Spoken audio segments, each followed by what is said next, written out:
Right, got it. Okay. Hello and welcome to another edition of the Radio YesCymru podcast with me, Siôn Jobbins. And with me tonight is Robin McAlpine, all the way from Scotland. Hello, Robin. Hi. Right, we had you on Radio YesCymru a year ago because I'd seen you at the Melyn Drafod Independence Summit in Swansea in January 2023, and you said, Sturgeon will be gone by the end of the year. And then you said, okay, by August. And I thought, what? And everyone in Wales, of course, was surprised by this. And then 2 weeks later, or a month later, the jinx of Robin McAlpine strikes and Sturgeon was gone. So I got you on the podcast. I did expect to get you back quite so early, but now Humza Yousaf has resigned as the First Minister as well, all in the course of about 12 months. So we have a word in Welsh because it's a family programme, cawlach, which is a very polite way of saying something very rude, which is a mess, basically. So cawl is a broth or soup, cawlach is like a mess. So what is going up in Scotland for the Welsh viewers and possibly Scots as well? Well, I mean, this is the situation of, this is what it looks like with generational decline within politics. Right. So if you want the simplest version of this, our entire democratic system it's unspoken, but it's vaguely based around the idea that one party gets a period to try and do it, and then gradually it runs out of energy and ideas and declines, and so then it gets tossed out, and the other lot come in. And the way that British politics is geared up is you decline in power, you regenerate out of power. But the SNP's in power for 20 years now, and it's just been in permanent decline. That's the point. And you got it looking from my perspective, it really is getting quite depressing. It's now been 25 years since you could really say in any sense the SNP has renewed itself. And my guess is that looks like it could be another decade now before it does it again. It is just the simple nature that when you keep doing the same thing over and over for year after year, you don't do it better, you do it worse. You run out of gas, you run out of energy, you run out of vision.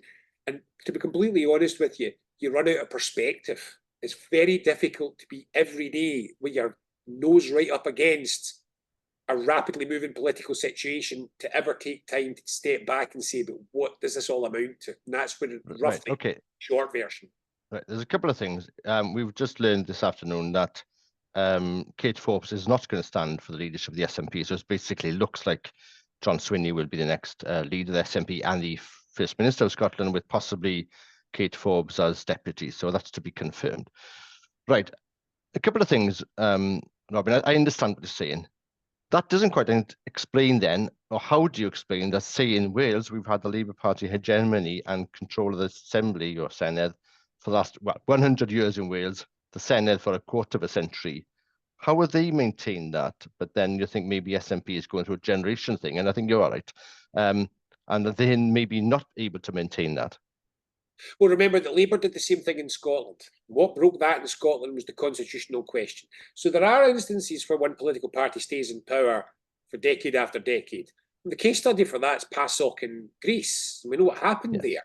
So it's one of those things, hegemony is total until it isn't. And it turns in that. I mean, I remember having conversations with people in the run-up to the 2007 election. And there were people that were telling me that the polls were wrong, that Scottish Labour was actually going to go to a strong majority with the Lib Dems. We go back to things as they were. And my man always told me this wasn't quite right. But even then, I would never have projected, and even the morning after the election in 2007, when it was clear that Salmon could form a minority administration, you still would never have persuaded me that it was realistic that the SNP was going to get an overall majority in the Scottish Parliament in the next election in 2011. So you get, it's like all of these things, and it's like the point that you were making about it looked like Sturgeon was all dominant, but if you looked closely, there were reasons why you would know that she wasn't and that she was on her way out. And the answer is that, I think the quote, and I have to try and do this from memory, it's a Nietzsche quote. It says something like, just as the lightest and freest spirits are foretellers of just as the wind high above our heads is a foreteller of the weather to come, so the lightest and freest spirits are in themselves a predictor of the future. The wind in the valley and the opinions of the marketplace today tell us nothing about what's coming, but only what has been. It's one of my favourite quotes. And this is absolutely right. everybody looks at the wind in the valley, what's whistling about your head just now, what's going on at this absolute second. But that doesn't tell you what's about to happen. If you want to know what's about to happen, you have to look way above that to what's going on over the top. And that's the bit. That's what people have been missing with Sturgeon and what's going on just now. And this is what my concern is here. My concern is that the soundings I'm taking are making me believe that the wind high above our heads may be about to blow the SNP in a direction that people aren't yet ready to believe it's going to go. Right, okay, yeah, there's loads of going. So let's just give the context. So, Robin, you founded, or one of the founders of Commonweal, which is like a pro-independence think tank. You're based, I forget where in Scotland. Well, our office is in Glasgow, but we'll work from home now. That's it. So just to give people, I'm out in sunny rural Lanarkshire. So. That's it. Fine. And then you're very involved with it. For our Welsh listeners, very involved with the independence movement and the campaign in 2014. Was a full member and worker for the Labour Party, and went over to the SNP. I grew up in an SNP family, but what a lot of people forget was that the SNP actually opposed devolution. Right. So there was a bit of a rupture. My mother was a senior figure in the SNP. Ah, right. Okay, I didn't understand my mother was in charge of I was in the house when the It's Scotland's Oil campaign was created. All right. I was only 6 weeks old. I was 6 weeks old and I was in a cot, but I was in the house. And actually, the reason it was in my house is because my mother had just given birth 6 weeks earlier. It's okay. And she was the campaign manager. So my mum had always been, but she was the leading gradualist in the party and believed that she led the campaign for accept a Scottish Parliament and take the next step from there. Right, okay. And basically, it was Jim Sillars who led the campaign for the Scottish Parliament's a distraction, a cul-de-sac. Yeah. We must oppose it and push for independence only. And it went to a crucial vote in the late 80s. And by the narrowest of whisker, the fundamentalists won. My mother didn't really have a space in the party, and she focused on the civic work to bring the Constitutional Convention about. She was a member of. What's your mother's name? My mother's name's Isabel Lindsay. She was on the executive committee of the Constitutional Convention that created the Scottish Parliament. So at this point, and this is 95, 96, I was in Labour because I believed that the best and most important thing to do immediately was to achieve Scottish Parliament. But that I was never not an independent supporter through all this. It always was a stepping stone for me. So Labour, it wasn't a massive rupture. I left independent supporter, but that was where Scotland was. Well, that context is handy to know as well. And my father was one of the founders early members of the campaign for Welsh Assembly, which started, I think, 10 years after, so in 1987. He was active with that, and then campaigned for the Welsh Parliament as Secretary, Siôn Jobbins. In any case, so let's just try and unpack the immediate things that have happened, because this again looks peculiar to me. So Humza, it seems, wasn't the strongest FM. I'm reading different reports. He's a decent man essentially, but the whole thing is too much for him, or he's been manipulated by others, or he's fed up with the whole thing, and so he's stood down. Is there more to it than that? Secondly, why, by standing down, what does he expect to see? Or is he just so fed up he doesn't care? Or are there people is there another agenda to have another SNP? So people think something has gone wrong. What we need to do is steer the ship and things will be fine. So I was talking just about personality, for want of a better word, and I'm saying this respectfully, is a personality collapse, and saying that in the most respectful way, and is it a coherent and a cohesive campaign to steer this SNP in a different direction? It's actually neither of these. It's it's inevitable outcome of the culmination of a series of terrible mistakes. It wasn't really personality. In fact, if it hadn't been for, it's quite important to remember that Humza Yousaf, he is a diverse character, in the more modern terminology, on the basis that he is not white. But actually, when you really go into it, he went to Scotland's elite public school, privately educated. He's the son. He went to Hutchinson's Grammar School, which is exactly the same school at exactly the same time as Anas Sarwar. So two private school boys are leading the two parties. He he went to, so after his private education, he went to Glasgow University. He is, you know, in his 40s, and he's never actually done a job interview because he was handed his first job out of university by the SNP, and then every job after that he was handed upwards. So I mean, this is someone who's never done a job interview. If he'd been white, you would have called him another standard public school boy who's failed upwards all the way through his career on the basis of contacts and connections, right? So that's kind of where he came from. The thing about Humza was, and I say this with some genuine affection, my sister was his office manager for 5 years, so I know what he's like. He's a genuinely kind man. This is partly his weakness because he's desperate to, he always wants to please everybody. And so he has this habit of saying yes to everybody and just hiding and avoiding conflict and not resolving things. But fundamentally, he's had 3 major briefs in government and he was really bad at all of them. That's the reality. And what happened was that Humza came in, he inherited a set of circumstances which were a nightmare for anybody to deal with. You know, the whole Sturgeon arrest and all the things that were going on, as well as a collapse in government agenda. Sturgeon really left a mess in government. I mean, it was a terrible mess that was inherited. And you could have some sympathy for that. But again, time after time after time, Humza just made glaring mistakes. He doesn't have a natural political nose. He misread what was going on in the coalition with the Greens. He utterly misread how he would be rewarded or otherwise for announcing a council tax freeze, having promised that he wasn't going to do that because they signed an agreement. There's a fractious relationship between central government and local government. They'd cammed it a bit with something which was called the Verity House Agreement, which was a no surprises.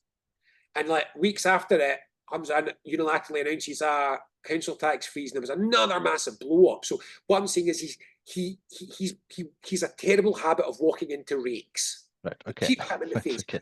And this just mounted to the extent that it had already been wobbling. And my view was, I'd never been in any doubt. I didn't think he'd survive the general election. I mean, you've got to understand how bad this has been getting. Humza's last approval ratings were minus 47. Minus 47. This is what I'm trying. People aren't paying attention to what's actually happening here. Confidence in the SNP and its leadership is collapsing in certain circumstances. It looks like it's not. It's being held up by the number of people who have to vote SNP for the constitution, for the independence issue. But as a governing party, it's losing the confidence of a lot of people. And when you added these 2 things together, which was a ragged, uncontrolled period of leadership with Humza, which had giant swings and terrible mistakes, and then a terrible misjudgment over how to handle this agreement with the Greens, it wasn't his personality. If it hadn't been for the charm, I mean, again, it's an old story. The charm of the private school guy gets him through problems. His charm got him through more than he would have if he'd been a charisma vacuum. It wasn't his personality. It was his skill set, what I call tradecraft. He didn't have the set of skills that a party political leader needs. And I think the defining feature of this is that he seems to be the only person in Scotland that didn't realise the coalition deal with the Greens was falling apart until it actually fell apart. I mean, 2 days earlier, he was describing it as indispensable.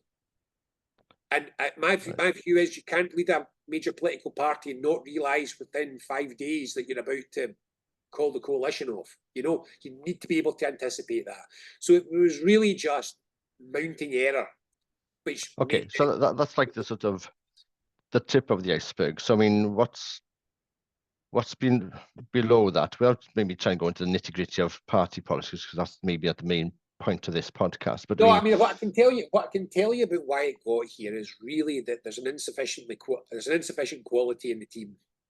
Cabinet aren't individually strong. So you're making an argument now against independence. Nope, I'm making an argument against the parliament that we currently have. It's just the reality. If you go and you do an average of everybody in the Scottish cabinet, their average is 6 years of professional work experience outside the Scottish Parliament each. And that's heavily skewed by one of them who's a teacher for 8 years and one of them is a social worker for 14 years. There's about 4 people in cabinet who've never had any form of senior job outside of politics. The SNP has reached that phase where it's researchers for previous generation of politicians who are now forming this generation of politicians. And it becomes that incestuous internal mess. So there's a bit of a lack of talent. There was a lack of vision. So the programme for government was really just a sequence of announcements by Sturgeon, which everyone was trying to put together into some sort of package. So they got left with a messy, scrambling government agenda.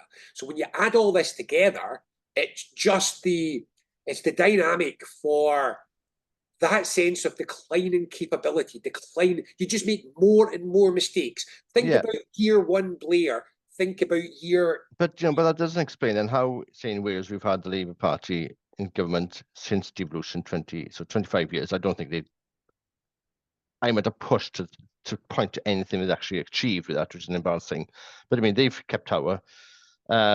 You can point to the CIU word in Catalonia, the PNV, even though they've lost votes in the Basque Country, they're still in power, and they're empowered this in government, probably new government with the Spanish Socialists. So they've managed to, and they have all these problems, basically researchers becoming members of parliament, lack of new ideas. So is this, why has it affected the SNP more than us?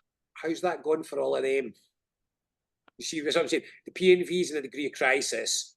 But they're still in power. The whole of, but it's got elections coming. The whole of Catalan, there's real concern. I was just with a Catalan activist. There's real concern that they could lose a pro-independence majority. Yes, in Catalonia. The Basque Country, the pro-independence, the centre-right pro-independence party has been in power for decades. Yes. It's just lost to the centre-left, their Bildung, which is the Basque party I'm friendly with. And you pick Welsh Labour. Well, yes, they're still in power, but they don't seem to me, from looking from where I am, to be the untouchable force of perpetual existence that they were. No, and this leads me to my thing, which is basically Welsh Labour is sort of propped up by the banal nationalism or the Britishness. And is a problem with the SNP in Scotland is that the banal nationalism of British is still strong enough. The SNP still hasn't have cultural, so political hegemony over Scotland to have this perpetual government. And so basically, the SNP that's not quite the dynamic in Scotland, because what happens in Scotland is you can be really pretty up until now. This is the big change that's happened under Humza Yousaf. Right. Up until now, the support for independence and for support for the SNP were much the same thing, give or take a few percentage points here and there. Yeah. They've separated. They've now gone. So the SNP is down at 35 and independence can be up at 55. There's a 20-point gap between support for the independence. So what's been happening here is that the SNP, it's not so much that there's an incipient Britishness. Again, we were speaking just before we came on. Yeah. Scotland's polarised. So if Britishness works for you, you're in the 30% of people who are going to support the union no matter what, zero chance of defection. Yeah. Just like if you're in the 30% of nationalists, you're not going anywhere either. It's all about the 40% in the middle. And the evidence that they are actually dealing in nationalisms of any description or emotional connections to the state isn't strong. They're more instrumentally motivated by public services and where things are. Most of them see themselves in varying degrees of dual British Scottish identity, but most of that group defaults pretty strongly to Scottish first. So it's not really having that effect on them. No, this is just more a straightforward arithmetic thing, which is you don't have to lose. If you've got a very, very polarised parliamentary situation, you don't have to lose a lot of your support to go from here to here. So for the SNP to be taking, the gap between the SNP having a majority and not a majority was minuscule, just the way the electoral system lands. So I don't think, I'm one of the first people, I'm very interested in cultural studies. I'm one of the first people that will say that you need to go and look at underlying identity and cultural issues in any given place, any given circumstance to truly understand what's going on. But I don't actually think this tells you an awful lot about what's happening. I think this is more to do with the polarisation of politics and the extent to which any one party has been able to act as a dominant repository for the votes of that group. So under the last time that the SNP was under pressure, it was when Ruth Davidson was making the Scottish Conservatives look quite electable. And that was a threat for the SNP because they were in decline at the time, and they picked it back up again when Boris Johnson came, but they were in decline at the time, and Ruth Davidson brought quite a lot of people. What that did was it enabled the pro-union vote to consolidate behind the Tories, and they became the second biggest party. The collapse of the Tories has reversed that now. There's no enthusiasm for Labour, but on the other hand, a lot of Tories see them as a safe bet for a stop the SNP vote. And the same things has happened at the other side, which is that there has been a gentle erosion in confidence in the SNP, which has continued among its own voters. And if you look at both what happened in the Rutherglen by-election, so that was the one where they got absolutely routed by Labour. It was just last year. Right. It was a funny situation because Maureen Ferrier, the MSP there, was the one who was charged with going in a train, having known she was COVID positive. But even so, now, if you look at what happened in that election, the evidence of defection from the SNP to Labour is marginal. It's not strong at all. What happened is SNP people never came out. And that's all it takes to make a big difference here. And right now, if you talk to an awful lot of my peer group, and I want to emphasise here, I mean my peers, not my political. Yeah. So I live in a small town. Yeah. And I know a lot of my friends and others who are independent supporters, and they are cynical and disillusioned. And they are disengaged with politics. And I don't think they're going to vote SNP in this election. I doubt they're going to vote at all. That is what's going to sink the SNP. It's more demotivation among their own base than anything. Right. Okay. So are still going to Labour. Right. So what I'm picking up, and it's like the GRR issue has basically sunk the SNP, or has just is crippled the movement in terms of governance. I was just talking about this. I think that you've got to think about this two ways, right? So with the public, the GRR pops its head up and then it goes down a wee bit at various points. With the public, with the wider public, it's not. It's housing, it's economy, it's NHS. It's education. These are the things which, if you go and look at opinion polling, what are they placing as the things which are making them make political decisions? It's those issues. What the GRR has done is internally inside the independence movement is rip things apart. So the GRR's impact has been to fragment the independence movement, and I resent just about everybody in this because I came from the peace movement originally. And it's a movement which had a very strong ethos of patience and recognising that you may work with partners who are imperfect, but you can put it aside. So in Scotland, the Catholic Church in the 1970s, 1980s was very, very good in nuclear disarmament and absolutely dreadful in gay rights, for example, or women's rights. But you just accepted that, and that was an ethos that sort of worked. But what's happened, and I'm quite angry about this, to be honest, is more than one side has intentionally inflamed the gender wars for factional reasons. So both sides have seen fueling it, regenerating the conflict as being of use to them with their base. And this is what drives me up the wall, because I actually think you could probably make a lot of it go away by just not regenerating the anger. So it's going to be harder to get a big huggy rapprochement make up in the independence movement.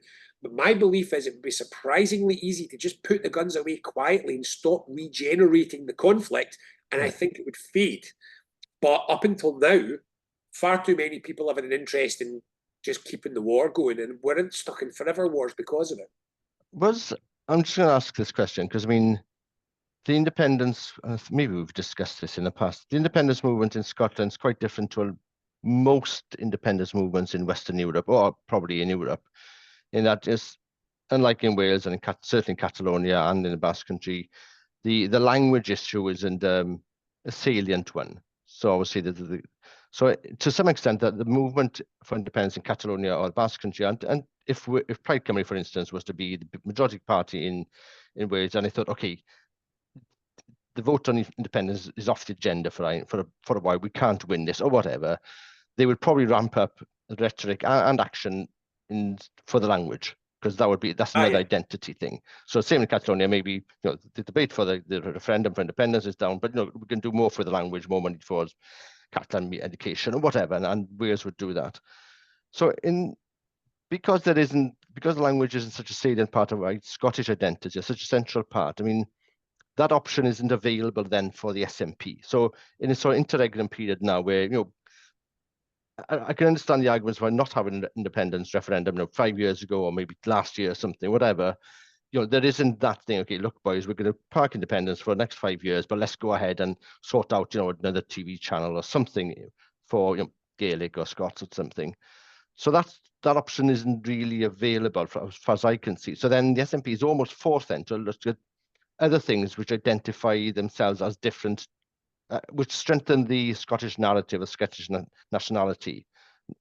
And there isn't such an obvious, maybe GRR then became, well, see, maybe by Sturgeon, I'm just thinking, as some kind of badge, Scotland is different from Westminster because we've passed GRR, that shows our nationality is different. Where in other countries say, look, our nationality is different because, look, we now yn siarad Cymraeg a chi'n mynd i arbe fi'n dweud. I'm not speaking Welsh, you don't understand what I'm saying. So, I mean, is that part of the problem then in the genesis of Scottish nationality, that then is a danger then that someone's looking for political questions and answers for what is also just a sort of conceptual thing of how people just feel in themselves? So let me give you, I'll do a little bit of a pointy-headed academic answer, and then I'll do a more kind of bare-knuckle fight political answer. So the academic theory in this one is a little bit complicated. So this is the question, and it's actually just been carried out. I just saw a study that had tracked over the long period Basque, Catalan and Scottish the relationship between identity and politics. Right. And I mean, just to cut to the chase, the question was really, is politics following identity or is identity following politics? And the evidence appears to be quite strongly that it's the latter. So which one's that? The politics? Identity is following politics. Politics is shaping identity, not the other way around. So what they discovered was that in all the occasions, the same thing happened. If you tracked over the long term what was happening in the politics and what was happening with independence support, support was not a gradual rise. It was stepped rise. So you got a burst up and then it would consolidate. And it might stay consolidated for a decade. Then it would get a burst up and it would consolidate. And each of the bursts tracks closely with some kind of political event. Could be cultural, political. In the case of Catalonia, there was a big thing there. In the case of the Basque Country, the biggest single factor was the peace process. They don't have the language of the driver in quite the same way. They've got a whole other kind of political thing going on there. And in Scotland, it was the referendum. But on all occasions, this is, I think, a lesson that I've been trying to push on people. We're not really at thinking stage just now. But in all of these occasions, these were actually events which they definitely weren't a decision-making event. They weren't a referendum, but they were political events which were created politically and which caused significant change in political attitude towards the subject. And the evidence is, once you've said to yourself, you know what, on balance, I think I'm going to vote for independence. And once you've ticked it, and once you've done a voted SNP, that shapes your identity. You become an independence supporter. And there's very little evidence in any of these places of backsliding. So what I would suggest is that we can over-egg the question of cultural identity. as it is essential to, but not defining of, people's relationship to these things. And again, I can only say as a political strategist, it applies less and less the more you get to the swingiest of voters, and it's the swing voters that we are in the market. We're at 50%. It's largely swing voters we're dealing with now, and they're the ones who have the least susceptibility to cultural issues.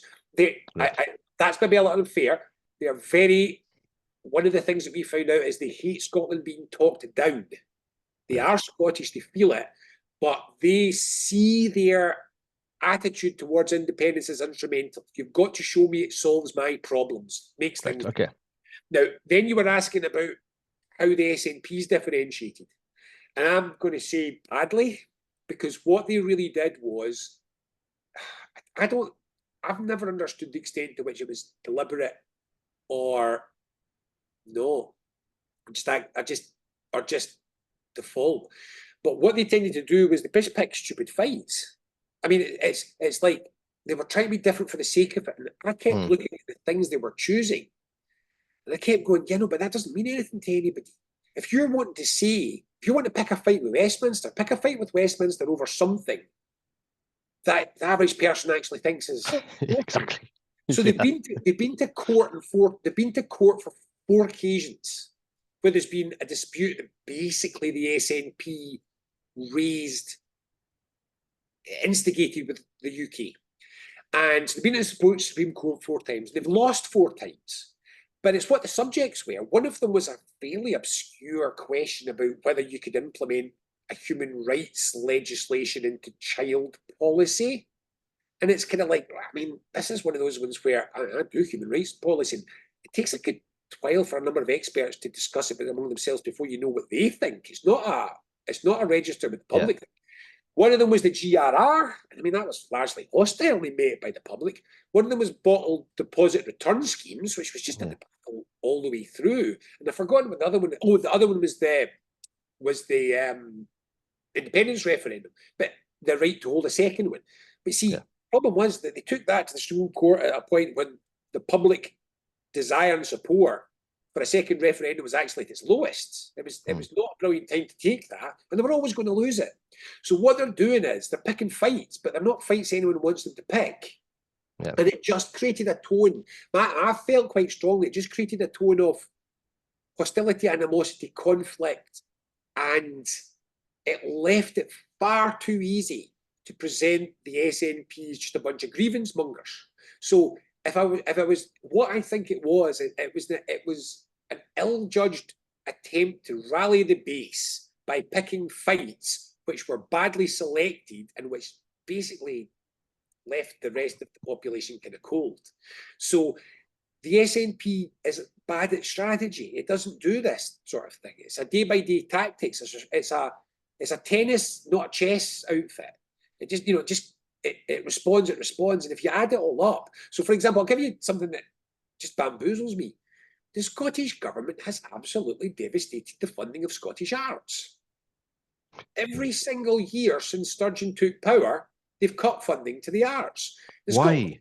Because I don't. It's just crazy for the back end of the sofa budgets, basically, isn't it? Well, they just seem disinterested. And what's the point of having a nation state if you don't have your own culture?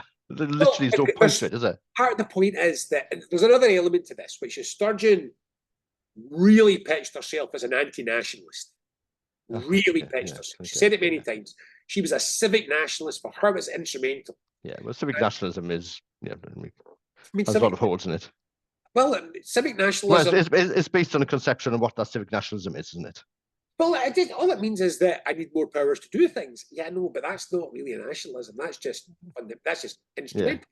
Yeah. So, what I know this for certain, that Sturgeon was very, very resistant in areas where she might have been painted as being a face-painted nationalist. So, for example, she was way the barrier to more land reform action because she didn't want to be called Magabi land, a nationalist Magabi style land grabber. All right, okay. Right. And the one that I'm struggling with here, and you guys in Wales just won't get your heads around this. You'll not be able to understand what I'm saying. the most significant Scottish poet of the 20th century, be a stretch, one of the most significant poets of the European modernism in the 20th century was Hugh McDermott. Now, the Hugh McDermott's cottage is about 5 miles away from me, and I'm a trustee of the cottage. Right.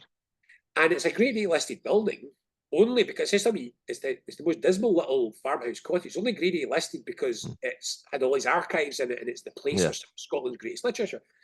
And we need about £250,000 to £400,000 to stop the thing falling down. We can't get the bloody Scottish government to answer the phone. Why? Because he was a controversialist. And they think that if they're seen to associate themselves with Hugh McDermott, that seems to me, they're going to be tarred as being. I mean, let's be clear. When I say that Hugh McDermott was a controversialist, do you know what he put in his what he put under hobbies in his Who's Who entry? No. He wrote down Anglophobia.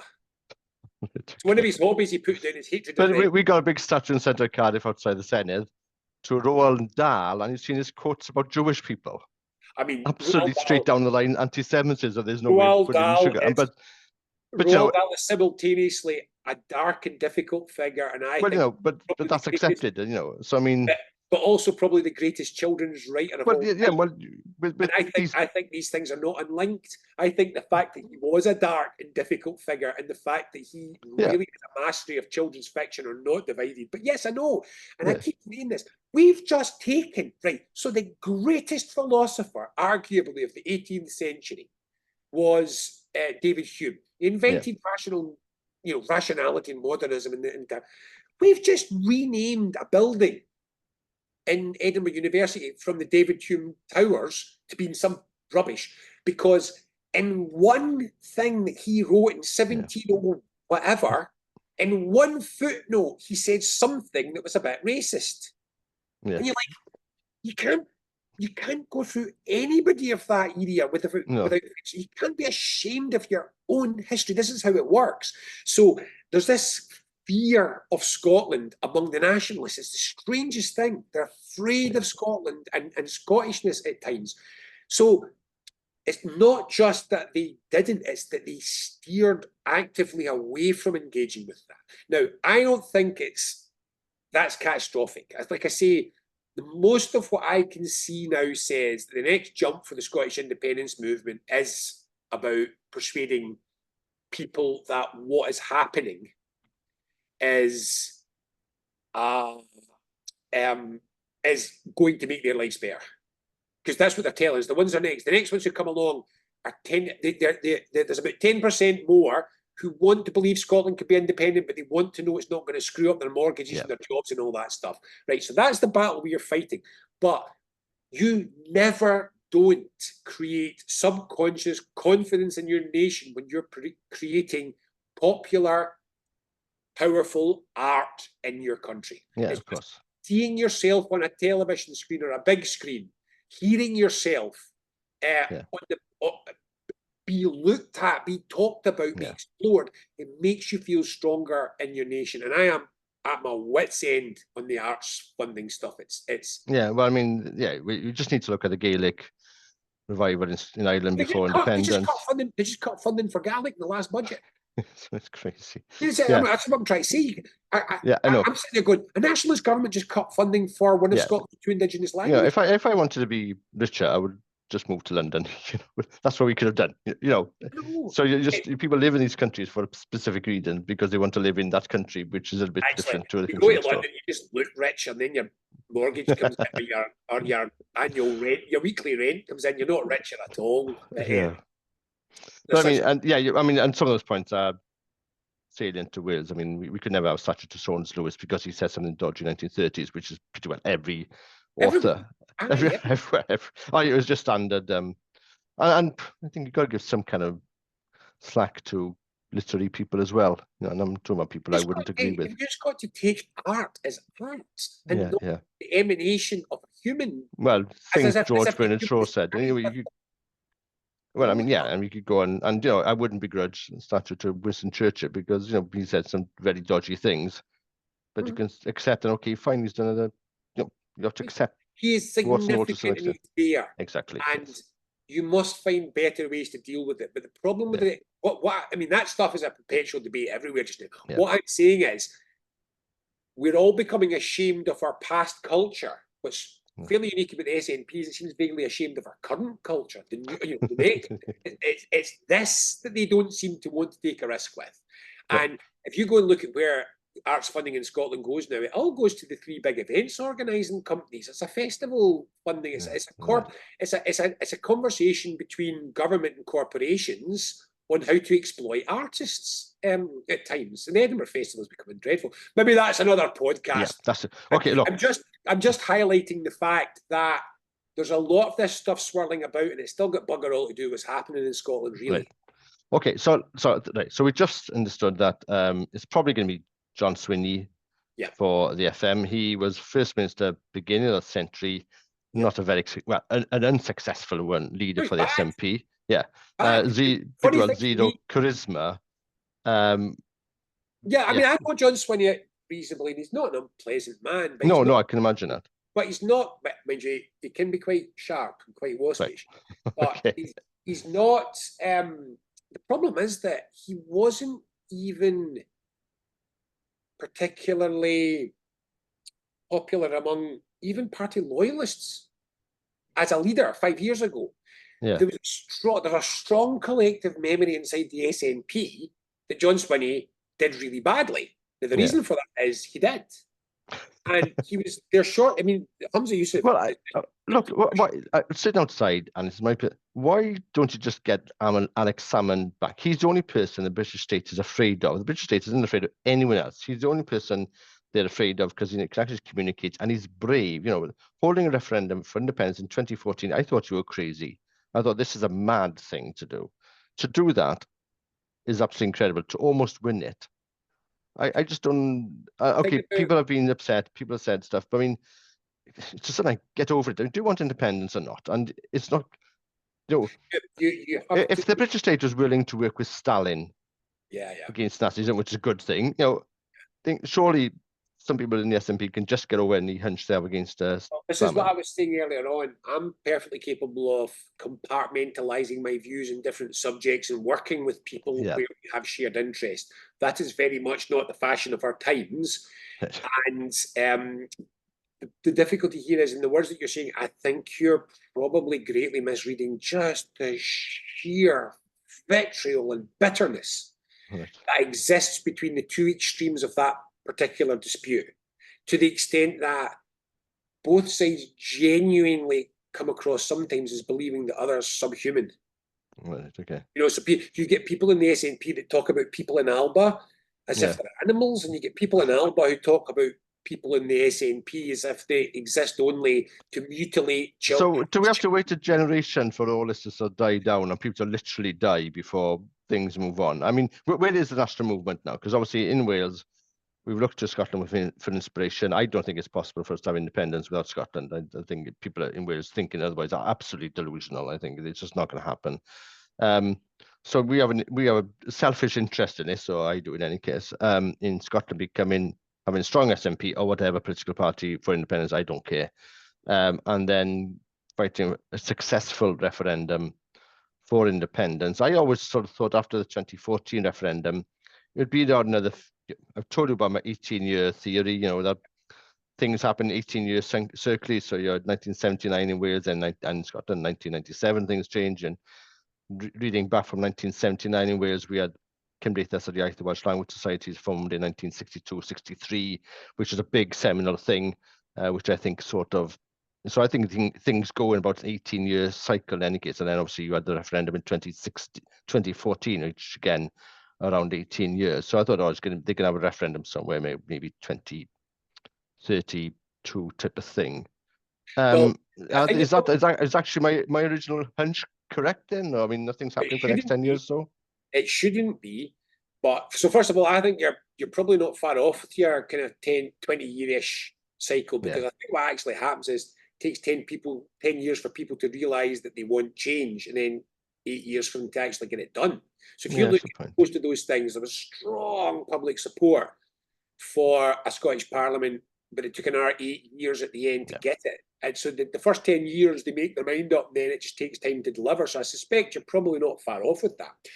What frustrates me about this is so multifarious, I don't know where to start. First of all, I have, let me see if I can find you a copy to wave. No, I don't think I've got it here. I've just So for those on the podcast, Robin's now looking through his very nice studio. Oh, sorry, I thought you put video as well. So no, that's yeah, there's fine. a video as well. So I mean, but not everyone watches Okay. YouTube. Oh, for those in audio, Robin is a really, really handsome. He's very smartly dressed. But no, this is I've just written a book. So my actual day job, I'm a political strategist. I worked at high level in political strategy in the Scottish establishment before chucking it all to set up think tanks. So that's what I do. And the thing that's frustrating me so deeply is I've just written an entire book about how we're going to deliver independence. And incidentally, I think it would deliver independence in Wales. And I don't think you're right that you need to wait for Scotland. This is the independence over the telly belief that we need to shake off.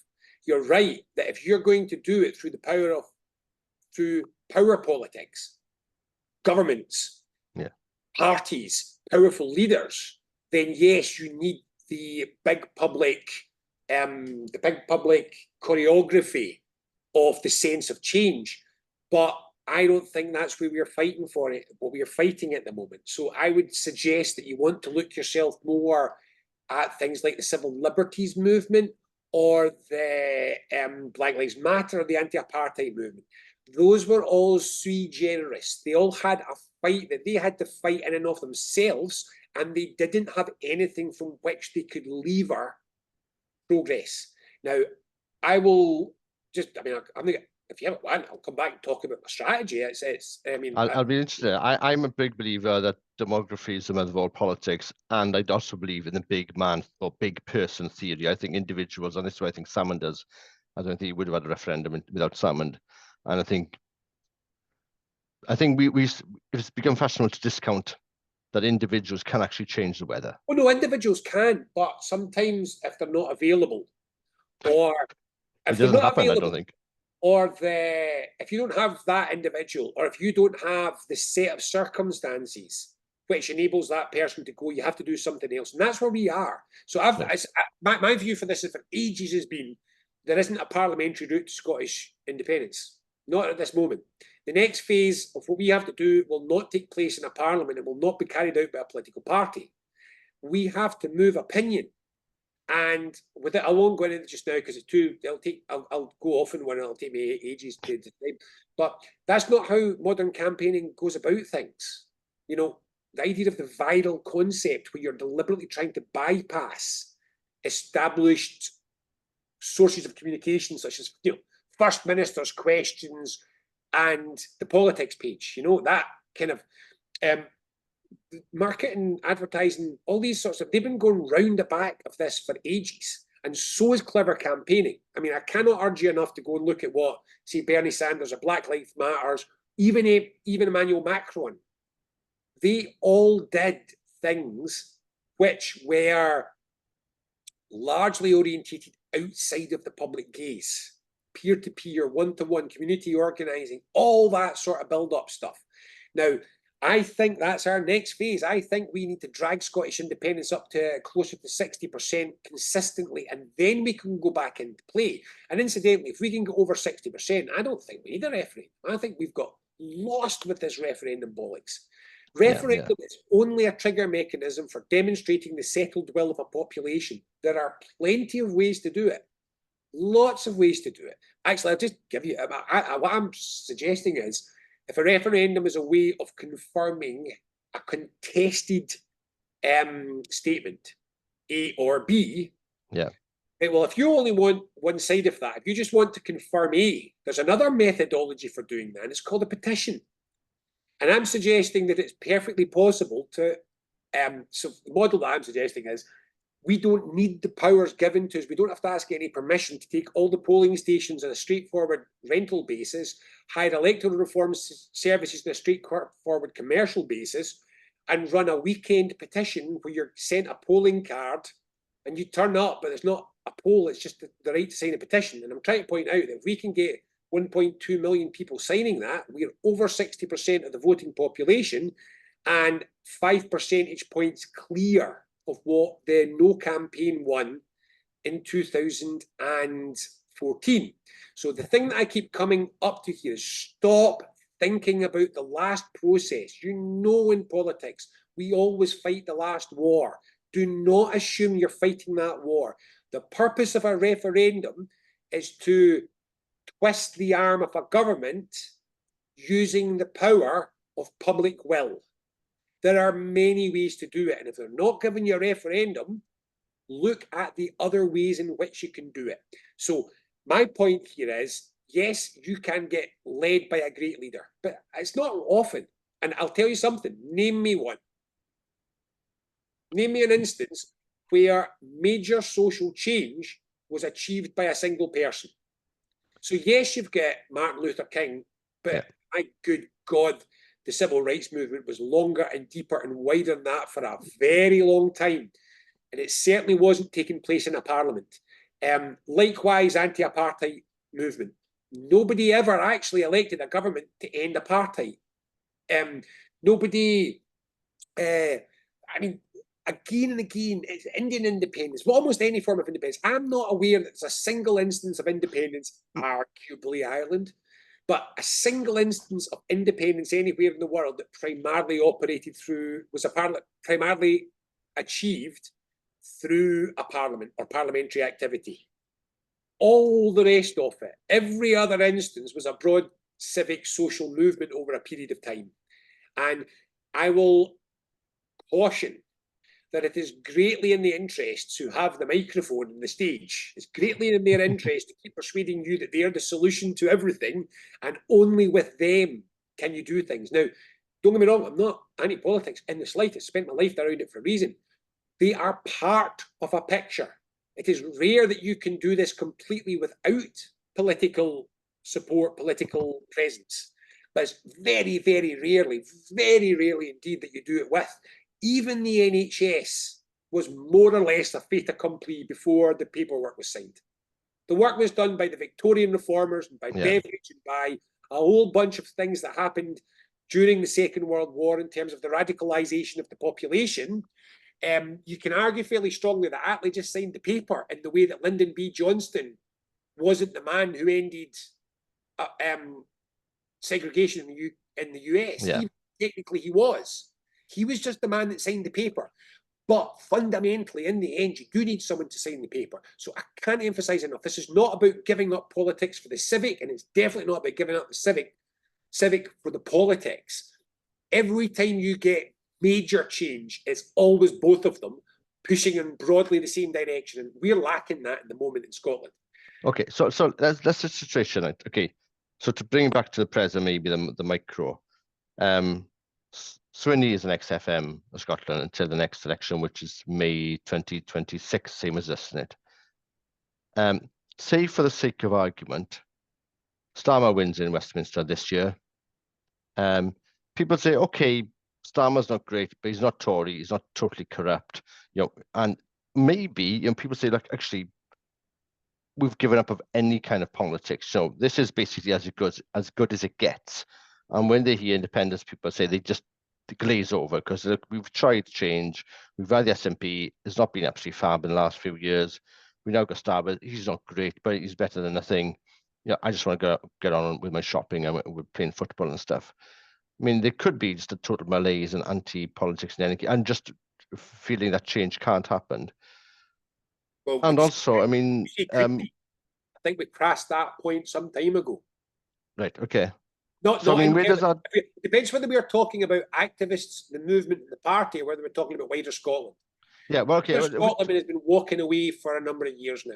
Right. Okay. So if the SNP say lose the next Scottish election, so 2016, that would be a huge thump to the Scottish national movement. Well, it's a problem. I'm utterly despondent today.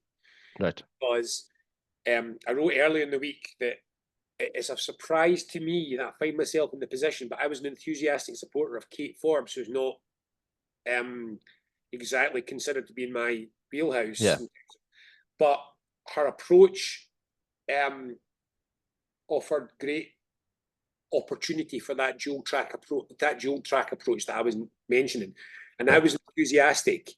And her decision not to stand, I think, is beyond catastrophe. So when halfway through Sturgeon, it became increasingly clear to me that we were going to have to wait till she left and we hit rock bottom, because it was never going to happen. It was a lonely opinion to hold that for quite a while, but eventually, yeah, it went that way. That was the moment for change. That should have been the refresh change moment. And they stitched it up such that there wasn't refreshing change. The same team is all in place. The only thing they changed was the First Minister. Everything else more or less stayed the same.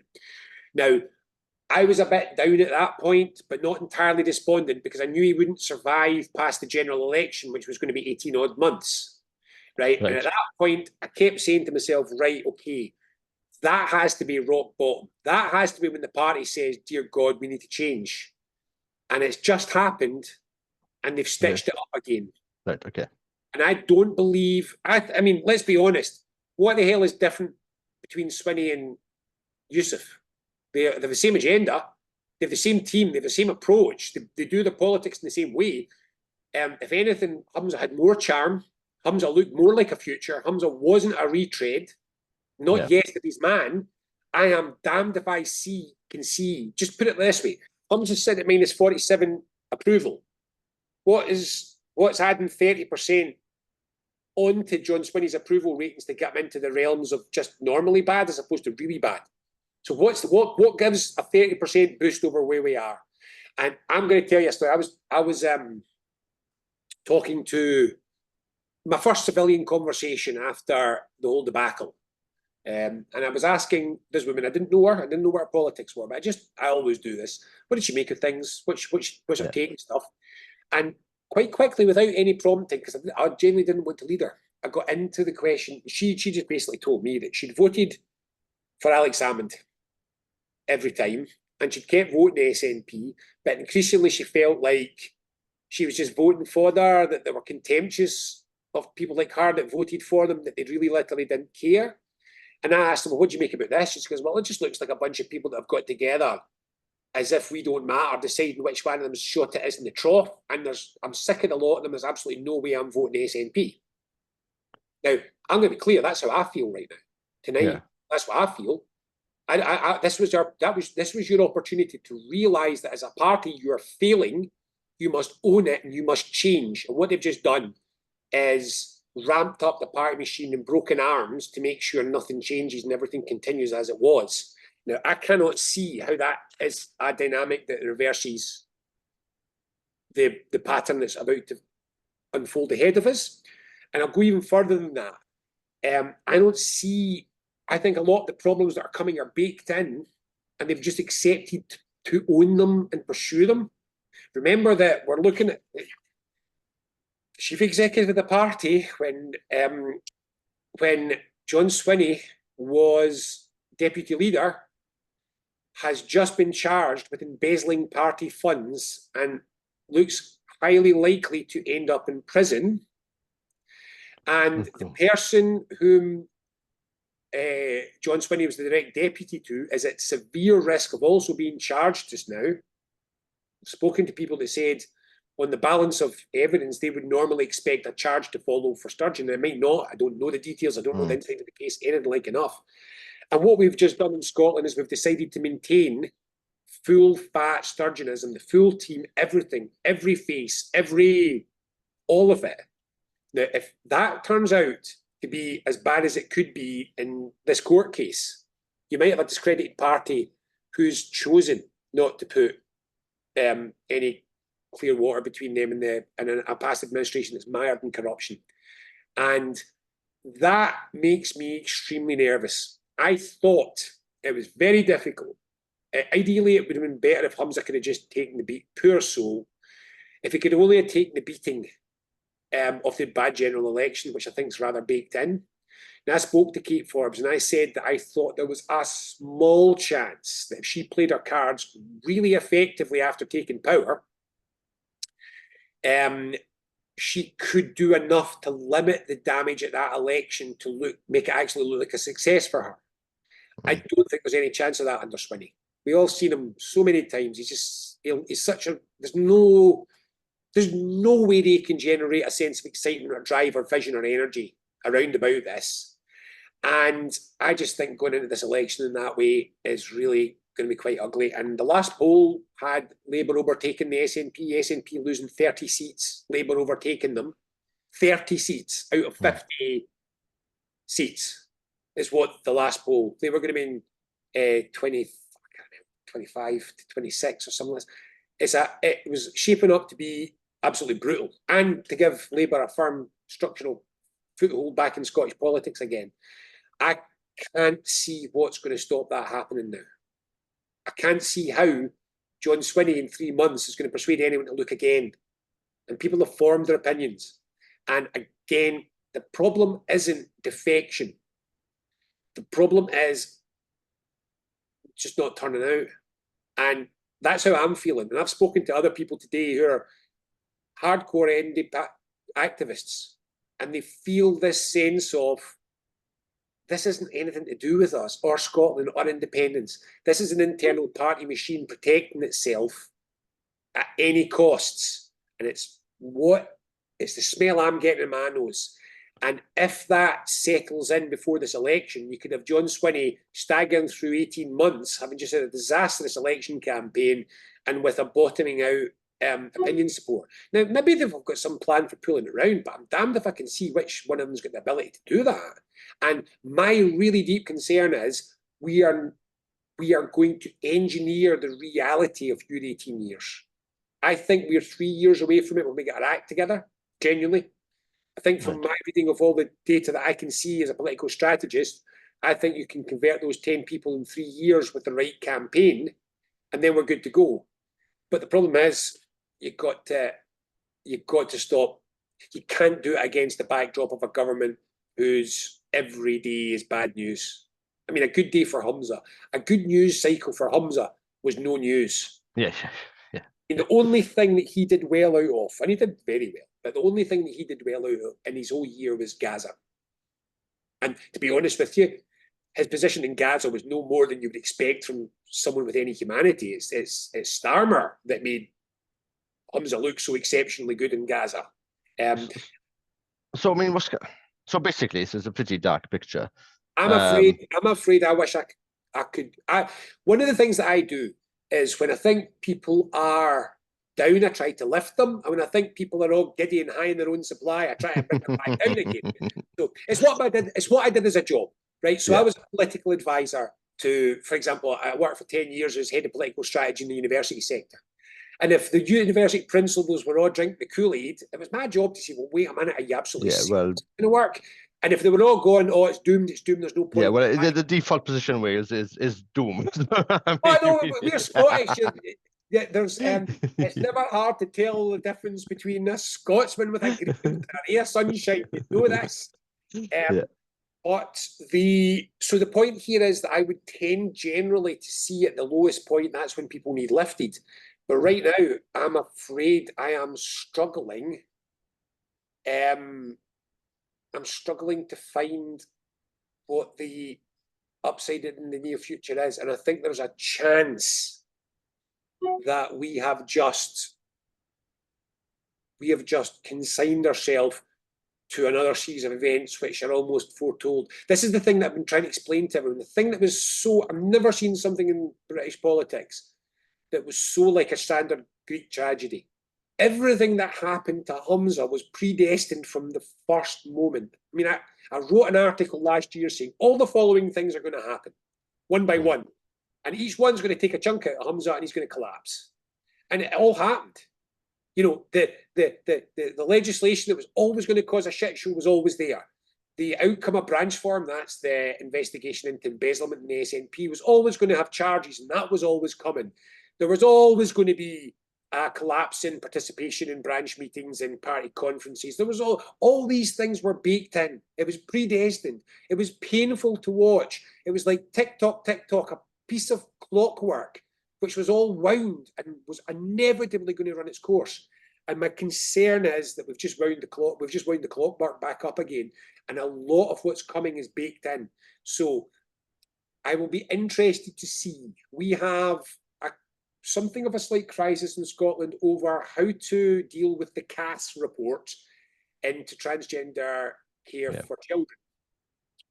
And there are two pieces of legislation which are on the books, which I don't think should be, which are just going to come into massive clash and conflict with this. So there's a misogyny bill, where there's a big debate about whether it covers trans women or not.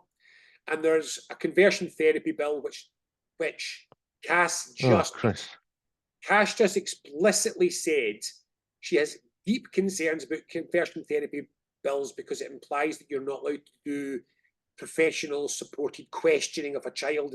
And so those are both on the books. I don't think they're going to dump them. So we've got two catastrophes coming up. They've got a national care service, which they seem intent to push through, and we're doing everything we can to stop it because it's an absolute travesty. All the trade unions and all the frontline staff absolutely hate it, and they're probably going to boycott it. They are pressing ahead with judicial reforms, which would have judge-only trials in rape trials, and all of the defence barristers in Scotland have said they're going to completely boycott this as an erosion of the basic principles of all of these things are all lined up. These are all going to happen. The Westminster election is going to happen. It's going to be ugly. I cannot see that there's anyone in that ambit that's got a clue what to do with independence. It's going to drift. The movement is going to get more and more frustrated. And I am very interested here to see what happens in the party. Because remember, for all you hear about how John Swinney was the overall dominant and how the party's loyal, well, just remember this, that a year ago, just a bit over a year ago, they had an election in which they had a fresh start with a popular guy, Humza, who was presentable and the right, kind of the right balance between fresh but continuity and all this stuff. And he won it by 2 percentage points, 48-52. 48% of the SNP's membership voted for change last time. And the response of the party machine is to make sure they don't get a vote this time. I wouldn't want to turn up at my party conference having just done that. Literally, see last year how you told us that half of you wanted change and we kind of pretended we would. Well, fuck you. Ha ha ha, you're not getting a shot this time. That's what I am afraid that party members will absorb. And I don't know where this goes. There is a phenomenal amount of discontent inside the party. So will people go over to Alba then? I don't think it's the problem. Alba's still sitting at 3%, below the threshold it's likely to get a politician at the moment. And you've no idea how viciously it's attacked by almost all the media. There doesn't seem to be evidence of that happening. I've also got some slight concerns. They've gone a bit anti-environment for my liking. They're really playing up the oil thing again, and that's just not something I can live with. So I've got difficulties in that circumstance too. The Greens have gone mad. I mean, the Greens were about to bring down the Scottish government out at peak because, I mean, what did you not follow all that? Well, I lost track. They were absolutely adamant under no circumstances would they not vote no confidence in Humza, and the only thing that would make them consider not joining the vote of no confidence in the government, which would have finished them. The only thing that made them not do that would be if Humza resigned. The stuff that they said was so intemperate afterwards. I'm sitting there going, this isn't the student politics bar. I can see you're very angry, but sometimes you need to use your inside voice, and not shout it outwards. So they're on their own kind of crisis. They've more or less brought the SNP to its knees, and I don't know what that's going to do in their votes. And I mean, in all of this, I just want to make sure that we don't lose sight of the fact that Humza is basically a solid guy. And in Monday morning, he was still desperately trying to patch together a deal to save his career. And in Sunday night, his own staff were phoning Murdoch Press, the Times, to tell them Humza was considering resignation, and they basically cut his legs off him for the next day. He was still trying mid-morning to persuade them that he could be the future, and his staff knifed him. And that's the situation that we're in now. Right. So basically, well, I don't. So it may close down. I think Independence is off the record for this decade. I am I wish, unless something catastrophic happens with Starmer in Parliament. I wish I could find. So one of the things that I do, the way that I kind of do political strategy, is I basically just start to wander down a path, and when I come to a crossroads, a fork, I'll take one, see where it goes.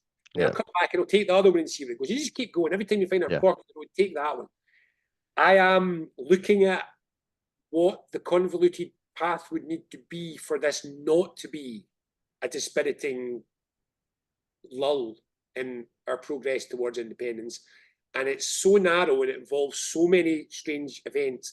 I cannot see wisdom in, I mean, they should, but I cannot see wisdom in dumping Swinney in 3 months when they get caned in this general election. I don't think they can, it just look daft. But that means they're stuck with them. So they've got themselves into a situation where they've got someone who very probably is going to give them a very bad election result. Very probably they're just going to have to pretend it didn't happen and go into another election on the back of it. And that doesn't leave an awful lot of space. So goodness knows what's going to happen now. I think it has been a catastrophic error for the SNP, for the independence movement, and for Scotland not to at least have a debate, not to at least have a contest. This is a crisis for the party. It doesn't know what it is, where it's going, or what it's for. It needs to have that conversation. It's never comfortable. It's always essential when you're lost. And they've just ducked it. They've just done everything they can to avoid the intervention they need. And all I can see that's doing, it's like anything. It's like a drug addict in denial. All it does is it stores up the problems to get bigger in the near future. And my biggest concern in all of this is the next obvious window is 26, post-Holyrood election. But that could be too late. There is real concern that we might not have a pro-independence majority in the Scottish Parliament at that point, which means it could be all but impossible to put together even a minority administration. And then we're 5 years in the wilderness. And worse than that, remember what we were talking about real early on in this conversation, the British tradition of you get hoofed out and you get space and time in the back benches to regenerate yourself in opposition, and then you come back in again. Name me a party that ever regenerated themselves in power. And the SNP may be the biggest party in the Scottish Parliament, just about in power, but not really governing. You can't regenerate yourself from that place. So now we're looking at 2031. And how? What's the mechanism? That's my concern. My concern is that this has created a set of conditions which are difficult to escape. And I'm worried. I'm genuinely worried for the next 5 to 10 years in Scotland now. And I think the mistake that's been made today may prove catastrophic. It might just prove a run-of-the-mill bad mistake. It could prove a disaster. It's not going to be good, I don't think. Yeah, so you think there should have been an election to choose next leader, but probably between Swinney and Kate Forbes. Kate Forbes would have won comfortably, is my assessment. Right, okay, yeah. If she got 48-52 last time, I can promise you there is no increased mind towards continuity after the last year. I think she'd have taken her points. I think it would have been 60. So why didn't she just stand? Why did she sort of give in? I don't know. I met her yesterday, and to try and urge her to go. And my read was, I thought she was tending towards. She hadn't made her mind up. Right. My read was she was tending towards it. She's been. Don't get me wrong. She's been given a lot of power. She's been given deputy leader, and she's been given. She's going to get the finance brief, is what I'm told. Yeah. But how's that? How is that better than having the whole lot of it today as you want, which she could have had? And instead, she will not. I don't think she would have probably gone, 2-foot it into the conversion therapy bill. And I think she'll be dragged around by it now. I think they will force it on her. And this is what I mean. If you're going to go up that high, be in control. Yeah, it's when you have crisis in living, play straight bat, I think, isn't it? I mean, listen, people mortgages are going up. Prices of food is going up, and I'm a lifelong supporter of equalities agenda, civil liberties, gay rights. When I was a kid, the whole thing. But I'm just got to the point now where I'm saying this is disproportionate amounts, incredibly disproportionate amounts of government time have been taken up by this issue now. And they need to find a way. I mean, if you've got to do this much legislation over this much period of time, you're not getting your legislation right. You ought to. I mean, they spent less time in the NHS than they spent this stuff. Yeah, well, that's the kind of thing which people rightly can say, or housing, or all the other issues which affect. And incidentally, this is something which made me chuckle, because I don't think people pay attention. I was asking a number of people, so what is it that the Scottish Government is least popular for? Nobody guessed it. So they say the NHS, and the correct answer to that is no, because the NHS has an equal kind of balance between people who have a wonderful experience and have their life saved, and people who have shitty long waiting lists. There's just so many people for whom the NHS saves their life. Yeah. Balance it. The trans issue, the gender issues, and all these things, no, because they've got 10% on either side who are furious and balance each other out, and everyone else is like whatever. No, it's housing. Yeah. Housing is the one that's got them. And would it amaze you if I told you they've just cut hundreds of £1 million from the affordable housing budget? Told you. Yeah, well, told you. There's an episode of The Simpsons which Sideshow Bob finds himself standing in a car park surrounded by rakes, and every step a rake hits him in the face. And I'm saying, my good God, you're actually putting more rakes down right now. And as far as I can see, you're about to walk into the mall.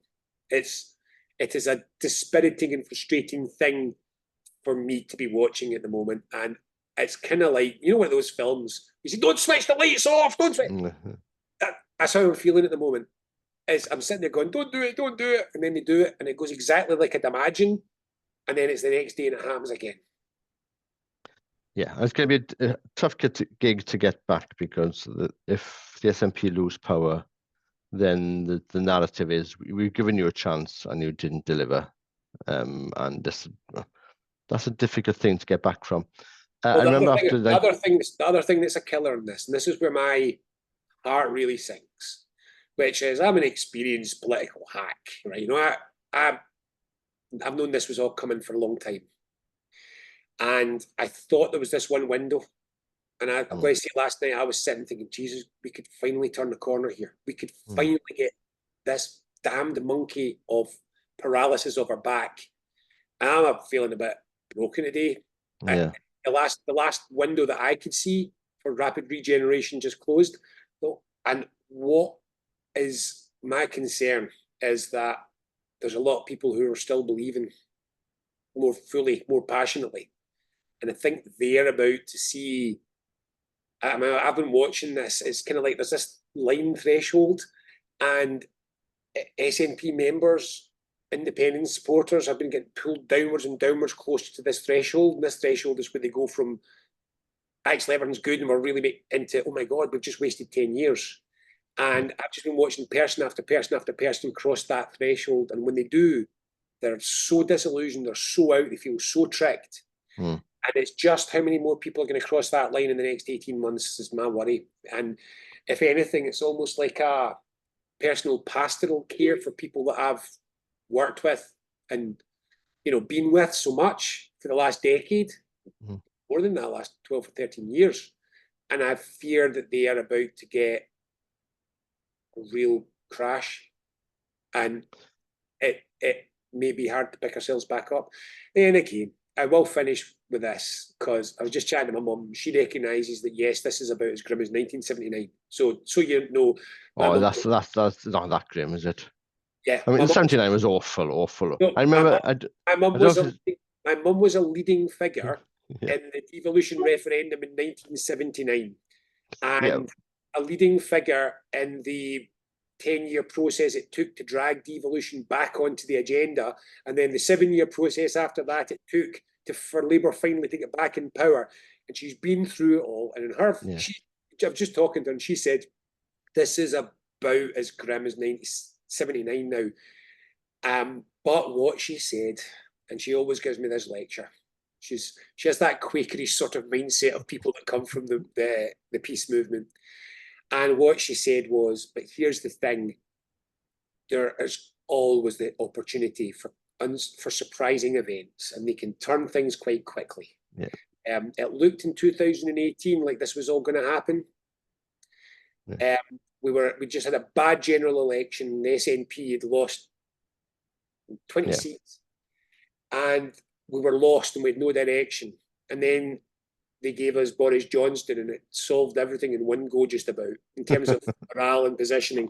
So who knows? I think that Starmer could be phenomenally unpopular, really genuinely lackluster. Nobody has that love for him. I think there's a number of things that could happen now which start to make people think, do you know what? I don't know about Scotland, but that's such a mess. Can it be worse? And there are things that can change. Things can always change. But we had an opportunity today. Not me. I'm not a party member. Yeah.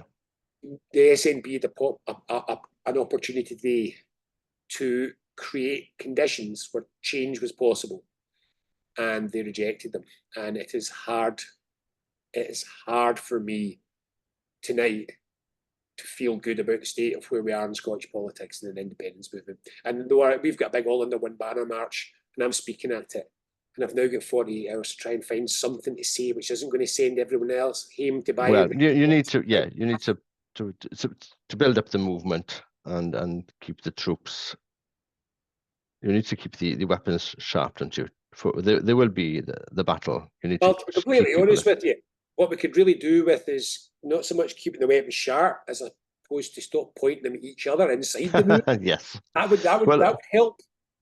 Yeah, well, I remember a story about the late Professor Phil Williams, who was applied Westminster candidate, and after the 79 referendum, which is a debacle for us, we got 25% of the vote. He basically said, I'm going off to do my astrophysics. He's an astrophysician. Off for 18 years, and I'll come back and things will be sorted. And he was pretty well right. But you still need people back in the homeland to be actually doing the work and not working somewhere else. I'm 51 years old now. Yeah.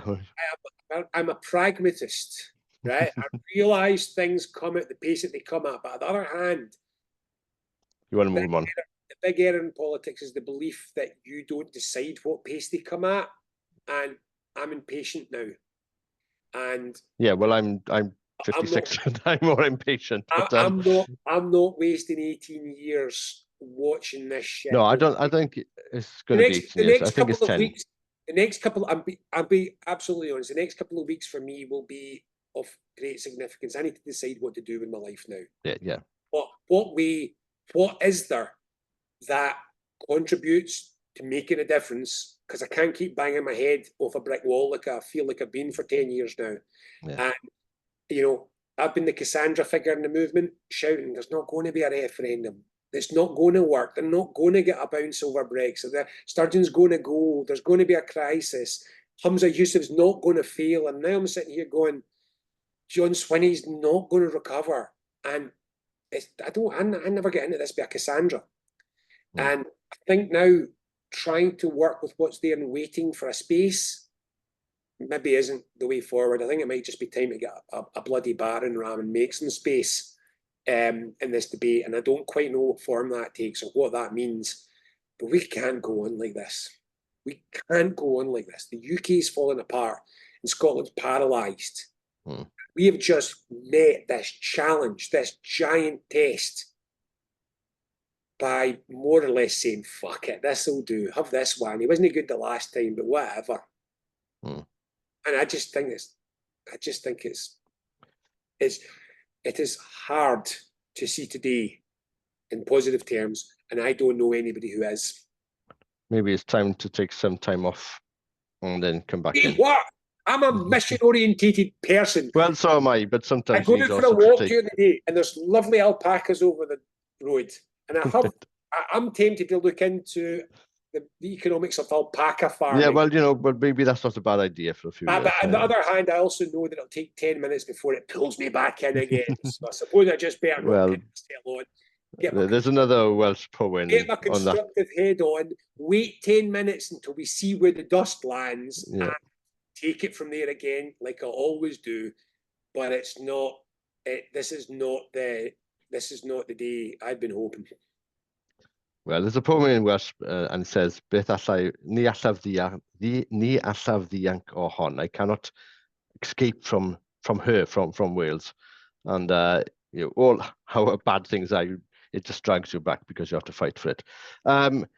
Robin, it's been a pleasure as always talking to you. It's always a long talk with you. No, But it's not. It's miserable and depressing and sad, but it's always a pleasure to come on with my Welsh friends. Yeah, well, yeah, maybe pleasure's wrong word, but I mean, look, okay, I think you're on.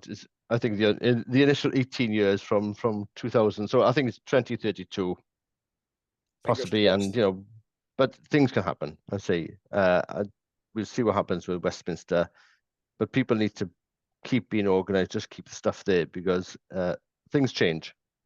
And I think you're right. It would have been better, I think, for the SNP to have an election. A little speech when it is grim. Yeah. And my little speech runs along this. Rosa Parks didn't sit in that seat in that bus because it was going well. Yeah. And afterwards, when you look back, you see they were just waiting for that tipping point of Rosa Parks on the bus. Yeah.